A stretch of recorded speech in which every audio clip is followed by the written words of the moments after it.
嗨，大家好，我係龍老師，歡迎收睇龍老師教室。龍老師啊，龍老師，點樣可以組織個段落㗎？使唔使寫晒所有活動啊？會唔會逐粒字計㗎？得唔得㗎？咁樣得唔得㗎？大家睇完之後，會唔會真係暈一暈呢？喺呢度，龍老師就通宵為你製作咗一個 Round Three 解疑篇，希望可以幫到大家啦。疑惑一，龍老師啊，老師成日叫我哋用活動嚟組織咗嗰個意見，咁究竟應該先係針對同學意見啦，定係先寫活動內容先啊？呢個係一個好好嘅思考同埋提問，究竟我哋應該點樣去組織個段落呢？答案就係兩樣都得啊！呢度係考評局出嘅資料，你會睇到，無論你係採取任何一種嘅形式，只要你能夠論證得好嘅話，都係可以接受噶。換句話講，你如果以活動嚟做一個組織嘅核心，例如清潔校園同埋栽種訓練嚟做兩大段落嘅組織，或者你係以針對同學嘅意見嚟做組織，都係可以噶。甚至到如果你想用能力去做組織嘅話呢，都係得。只要你能夠做到條理分明，其實用乜嘢方法嚟組織嗰個段落呢，都係冇問題嘅。咁究竟點樣揀呢？最重要就係你覺得最容易組織。咦，龍老師啊，你好似講咗，等於冇講喎。唔係，其實我嘅意思係指，當喺組織嘅時候，如果你習慣咗係用活動行先嘅話，冇問題嘅，當然係可以啦。而且嗰個切入點係好多學校老師採用嘅。咁至於點解喺2024年嘅題目示範裏邊，龍老師係用咗針對同學意見行先呢？我係有我嘅睇法嘅。你會見到喺題目裏邊，其實個重點係你收集咗組裏邊同學嘅一啲意見批評，然後你為佢哋一一嘅解疑，去講明嗰個計劃點樣可以幫助學生成長。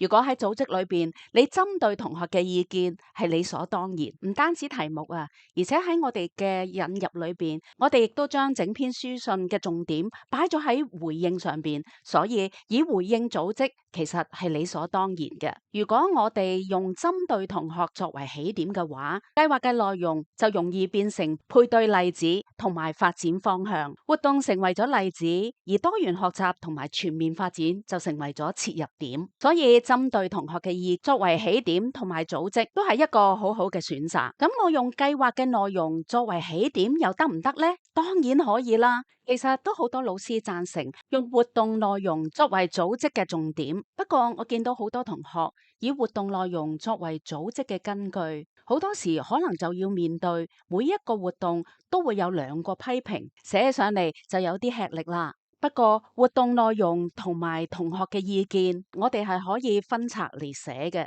每一個活動配對一個或者兩個睇法，總之記住唔好漏講就可以啦。我哋再多做一個例子，2025年嘅 DSE 題目喺學校組會上邊推介一個計劃，叫做寵愛有加。整篇嘅演講詞嘅重點其實係介紹嗰個計劃，因此用活動成為組織嘅核心，呢個反而更加理所當然喎。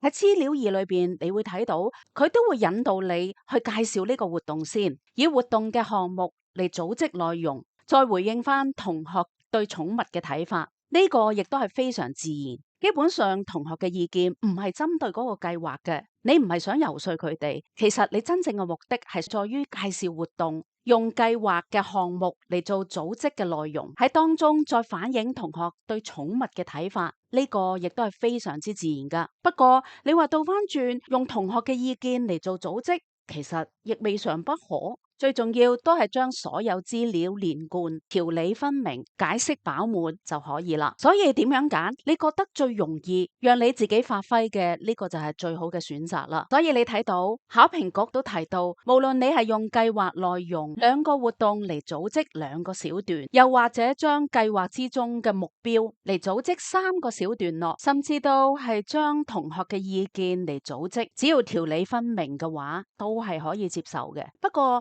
無論點都好，龍老師覺得處理兩段點都比較容易。二或二，龍老師啊，使唔使先寫晒所有活動內容先啊？究竟係點呢？你嘅老師當然講得有道理啦，尤其是好多老師都擔心同學仔係遺漏咗內容嘅細項。當你寫少咗內容嘅細項嘅時候，就會被卡住喺5至6分嘅品第之間。因此，好多老師都會叫同學寫完活動嘅名稱之後，即刻寫晒所有內容嘅項目，避免漏寫。但係唔好處嘅話，就係好多時你嘅字數有限，當你用活動嘅細項作為例子嘅時候，就會重複書寫咗內容項目啦。呢個就係有辣有唔辣。其實除此之外，有好多時可能都係一個邏輯嘅順序。例如2025年嘅 DSE 題目，呢個任務就喺組會裏邊介紹嗰個計劃作為宣傳。既然係咁嘅話，介紹完計劃嘅名稱，好自然你就會講埋裏邊嘅內容。所以係咪要先列寫晒所有嘅活動內容，就可以參考下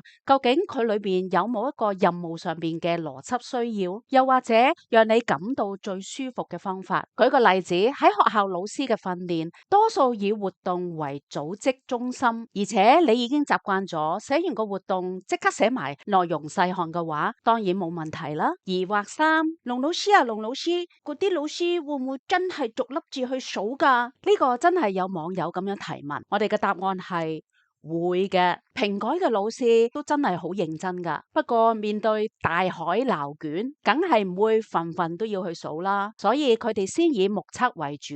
如果佢懷疑你超過咗600字嘅話，佢就真係會用行數，然後計出個字數。因為當你超過咗600字嘅時候，係會影響你嘅評分，會卡咗喺唔高於6至7分之間。以龍老師字數嘅建議，其實都環繞喺550字嘅上下，而且你要記住，真係要執生靈活咁處理。尤其是好多同學講尾大不掉，結尾真係好難2行寫晒啊！而喺結尾裏邊唔用最後得唔得啊？答案梗係可以啦。其實每個同學都需要靈活處理。平時你習慣咗寫結尾嘅時候，可能好自然去到4行，咁你就努力試下練習，或者將一啲廢話濃縮。而無奈嘅手段，亦都係將內容發展嗰2大段落，減少行數。所以考試講求靈活，最尾嗰段你唔用最後呢個標示語，梗係可以啦。尤其是好似演講詞咁，你想呼籲人哋去接受一個信息，唔一定死死板板咁樣用最後2個字作結束段，改為直接用口號式嘅引入，